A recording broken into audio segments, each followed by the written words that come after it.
ആശ, നമ്മളിപ്പോ ഒരു ഇന്റഗ്രേറ്റഡ് മാർക്കറ്റിങ്ങിനെ കുറിച്ച് സംസാരിച്ചല്ലോ. ഈ ഇന്റഗ്രേറ്റഡ് മാർക്കറ്റിംഗിൽ CRM ഇന്റഗ്രേഷന്റെ ഒരു ഇമ്പോർട്ടൻസും, അല്ലെങ്കിൽ ഇപ്പൊ CRM എല്ലാ ക്ലയൻസിനും അല്ലെങ്കിൽ എല്ലാ സർവീസസിനും വേണോ, അതൊക്കെ ഒന്ന് ഷെയർ ചെയ്യാവോ? യെസ്.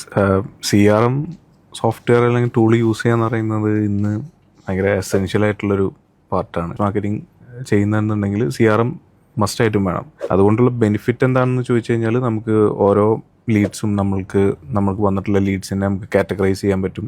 അത് ഏത് സോഴ്സിൽ നിന്നാണ് വന്നതെന്ന് നമുക്ക് അറിയാൻ പറ്റും. ഓരോ സോഴ്സിൽ നിന്നും വരുന്നതിൽ നിന്ന് ഏതിൽ നിന്നാണ് കൂടുതൽ ഹോട്ട് ആൻഡ് വാം ലീഡ്സ് വരുന്നത് നമുക്ക് സെഗ്മെന്റ് ചെയ്തെടുക്കാൻ പറ്റും.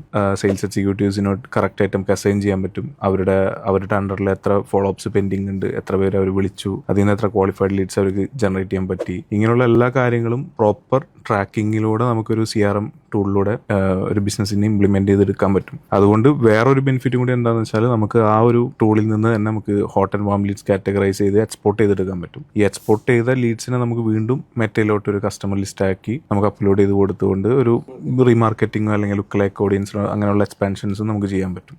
ഈ CRM-ൽ നിന്ന് നമുക്ക് വാട്സപ്പിലോട്ടും ഇൻ്റഗ്രേറ്റ് ചെയ്യാൻ പറ്റും. അപ്പോൾ ഒരു ലീഡ് വന്നു കഴിഞ്ഞാൽ നമുക്ക് CRM-ലും ക്യാപ്ചർ ചെയ്യാം, സെയിം ടൈം വാട്സപ്പിലും നമുക്കൊരു ലീഡ്സിനൊരു കൺഫർമേഷൻ മെസ്സേജ് സെൻഡ് ചെയ്യാം. ബേസിക്കലി അപ്പം ഒരു CRM ടൂൾ എന്ന് പറയുന്നത് വളരെ എസെൻഷ്യൽ ആയിട്ടുള്ളൊരു ഏരിയ ആണ്.